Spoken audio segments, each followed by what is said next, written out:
مسلک اعلیٰ حضرت سلامت رہے۔ بسم اللہ الرحمن الرحیم، نحمدہ ونصلی ونسلم علی رسولہ الکریم، اما بعد۔ معزز سامعین و ناظرین، ہماری آج کی اس ویڈیو میں وہابی مقلدین اور وہابی غیر مقلدین کا ایک ایسا عمل پیش کیا جائے گا کہ جس کو وہابی مقلدین اور وہابی غیر مقلدین دونوں گروہوں کی جانب سے بڑے اہتمام کے ساتھ کیا جاتا ہے، اور پھر وہی عمل وہابی مقلدین اور وہابی غیر مقلدین کی عبارات اور اصولوں کے مطابق بہت بڑی بدعت قرار پاتا ہے۔ سامعین و ناظرین، ہر سال رمضان المبارک کی 27ویں شب کو ختم قرآن کے موقع پر وہابی مقلدین اور غیر مقلدین دونوں گروہوں کی جانب سے خصوصی طور پر اجتماعی دعا کا اہتمام کیا جاتا ہے۔ مکہ شریف میں بھی ختم قرآن کے موقع پر اس دعا کا اہتمام کیا جاتا ہے، جس میں دور دور سے لوگ شامل ہوتے ہیں، انٹرنیٹ کے اوپر ویڈیوز بھی موجود ہیں، اور پھر وہابی مقلدین اور غیر مقلدین دونوں گروہوں نے اس دعا کو جو ختم قرآن کے موقع پر کی جاتی ہے اپنی کتب کے اندر نہ صرف جائز کہا بلکہ مستحسن اور مستحب قرار دیا۔ دو قسم کے حوالہ جات پیش کیے جائیں گے۔ پہلے مقلدین اور غیر مقلدین وہابیوں کے وہ حوالہ جات پیش کیے جائیں گے کہ جس میں انہوں نے اس دعا کو جو ختم قرآن کے موقع پر کی جاتی ہے مستحب، جائز، مستحسن قرار دیا، اور پھر اس کے بعد وہ حوالہ جات، وہ اصول پیش کیے جائیں گے کہ جن کی روشنی میں وہابی مقلدین ہوں یا غیر مقلدین، ان کا یہ عمل کہ ختم قرآن کے موقع پر اجتماعی دعا کرنا یا انفرادی دعا کرنا بدعت قرار پاتا ہے۔ پہلا حوالہ وہابی غیر مقلدین کا ہے، فتاوی اسلامیہ جلد نمبر اس کی 4 ہے، اور اس فتاوی کے اندر وہابی غیر مقلدین کے متعدد مولویوں کے فتاوی جات ہیں، جن میں سرفہرست عبدالعزیز بن عبداللہ بن باز اور محمد بن صالح عثیمین، عبداللہ بن عبد الرحمن اور دیگر وہابی مولویوں کے فتاوی جات اس میں شامل ہیں۔ جلد نمبر 4 ہے، صفحہ نمبر 24۔ اسی سوال کا جواب دیتے ہوئے کہ ختم قرآن کے موقع پر دعا کرنی جائز ہے یا نہیں، لکھتے ہیں لہٰذا انسان کے لیے جائز ہے کہ وہ اس موقع پر جو چاہے دعا کرے، لہٰذا اسے چاہیے کہ وہ ادعیہ نافعہ کو اختیار کرے، مثلا اپنے گناہوں کی معافی مانگے، جنت کا سوال کرے، جہنم کے عذاب سے پناہ مانگے، فتنوں سے محفوظ رہنے کی دعا کرے، اور اللہ تعالیٰ سے توفیق مانگے کہ وہ اسے قرآن کریم کا اس طرح فہم عطا فرمائے جس سے اللہ سبحانہ و تعالیٰ راضی ہو جائے، نیز اللہ تعالیٰ سے قرآن مجید کے حفظ کرنے اور اس کے مطابق عمل کرنے کی توفیق کے لیے بھی دعا کرے۔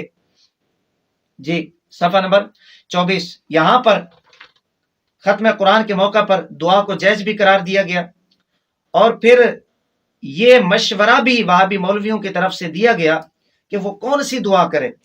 وہ ساری دعائیں یہاں پر وہابی مولویوں نے بتا دی ہیں۔ یہ حوالہ وہابی غیر مقلدین کا۔ اسی طرح وہابی مقلدین کا حوالہ بھی سماعت فرمائیں۔ وہابی مقلدین کا نجم الفتاوی، صفحہ نمبر 189، جلد نمبر 1، لکھتے ہیں ختم قرآن کے بعد اجتماعی اور انفرادی دعا کرنا مستحسن عمل ہے، اور رمضان المبارک چونکہ نزول رحمت کا مہینہ ہے، جبکہ ختم قرآن کا موقع بھی نزول رحمت و برکت کا ہے، لہٰذا اس موقع پر بلا نیت التزام اجتماعی یا انفرادی دعا کرنا نہ صرف جائز بلکہ مستحسن عمل ہے۔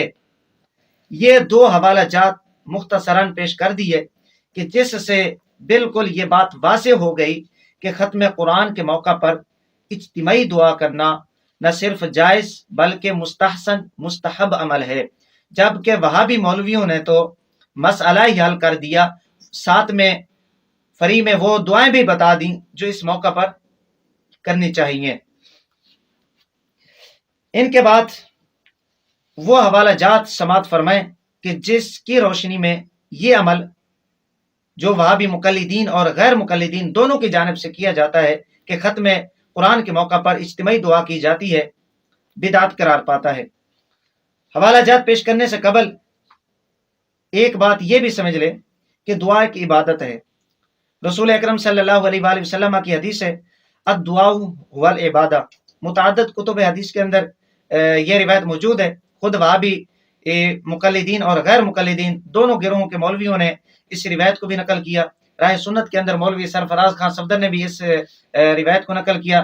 بلکہ آداب الدعا کے اندر تو دعا کو عین عبادت قرار دیا گیا. عین عبادت ہے دعا.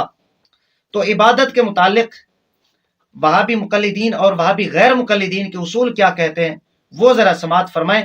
پھر آپ کو معلوم ہو جائے گا کہ ان کا یہ عمل کہ جس کو یہ کرتے بھی ہیں جائز بھی قرار دیا اور پھر اپنی کتب کے اندر مستحب مستحسن بھی قرار دیا، یہ کتنی بڑی بدعت ہے.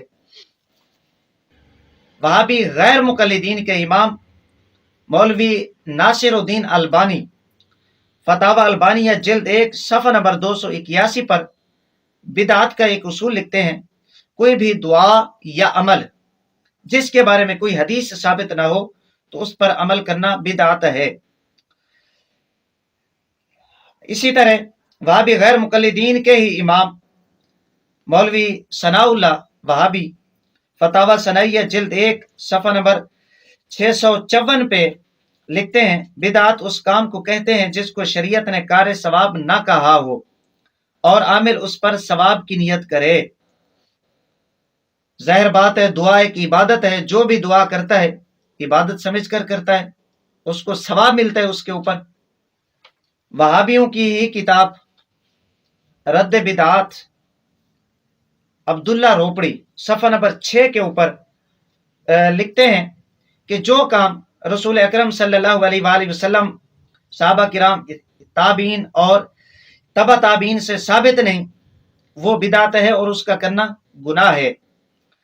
اور اسی طرح یہی فتاوی اسلامی ہے جس کا حوالہ پیش کیا جا چکا ہے، جلد نمبر 4 پہ ہی صفحہ نمبر 29 پہ اصول لکھا: صدق اللہ العظیم تلاوت کرنے کے بعد جو یہ جملہ استعمال کیا جاتا ہے، بولا جاتا ہے، اس کے متعلق یہ کہتے ہیں کہ یہ اللہ تعالیٰ کی ثنا اور اس کی عبادت ہے. اور جب یہ عبادت ہے تو پھر یہ جائز نہیں کہ ہم شرعی دلیل کے بغیر اللہ تعالیٰ کی عبادت کا کوئی طریقہ ایجاد کریں. اور جب ان الفاظ کے کہنے کی کوئی دلیل نہیں ہے تو معلوم ہوا کہ ان الفاظ کے ساتھ یہ تلاوت کو ختم کرنا مشروع اور مسنون نہیں ہے. یہاں سے یہ بات بالکل واضح ہو گئی کہ جو بھی اللہ تعالیٰ کی عبادت ہے اس کا طریقہ شرعی دلیل کے بغیر ہم اپنی طرف سے ایجاد نہیں کر سکتے. ہمیں دلیل شرعی کی ضرورت ہے اس کے لیے. یہ اصول فتاوی اسلامیہ جلد نمبر 4 صفحہ نمبر 29 کے اوپر موجود ہے.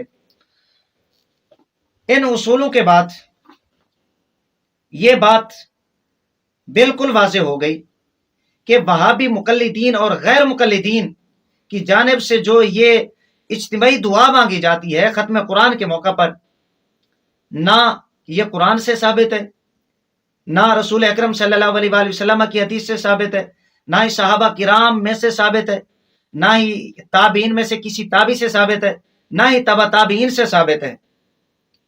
ان کے پاس اپنے اس عمل کی اگر دلیل ہے کہ ختم قرآن کے موقع پر نبی رسالت صلی اللہ علیہ وآلہ وسلم نے اجتماعی دعا مانگی ہو، ہمیں بتایا جائے، وہ دلیل پیش کر دی جائے.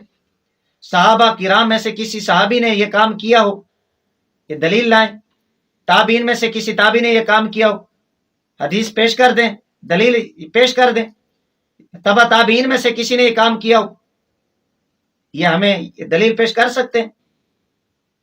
ہم سے سوال کرتے ہیں، ہم سے پوچھتے ہیں کہ تمہارا یہ عمل قرآن کی کس آیت میں ہے، کس حدیث میں ہے، کس صحابی سے ثابت ہے، کس یہ تابعی سے ثابت ہے. ہم بھی یہ حق رکھتے ہیں کہ تم بتاؤ ختم قرآن کے موقع پر اجتماعی دعا کرنا کس حدیث میں ہے، کس صحابی سے ثابت ہے، خلفائے راشدین میں سے کس نے یہ کام کیا، تابعین میں سے کس نے یہ کام کیا، تبع تابعین میں سے کس نے کیا. تمہارا ہی یہ اصول ہے کہ جو کام تابعین سے ثابت نہیں، صحابہ سے ثابت نہیں، نبی علیہ السلام سے ثابت نہیں اور تبع تابعین سے ثابت نہیں، وہ بدعت ہے، اس کا کرنا گناہ ہے. لہذا تم اپنے اصولوں کے مطابق، اپنی ہی عبارات کے مطابق اپنے اعمال کے اندر بدعتی قرار پاتے ہو. اس کے بعد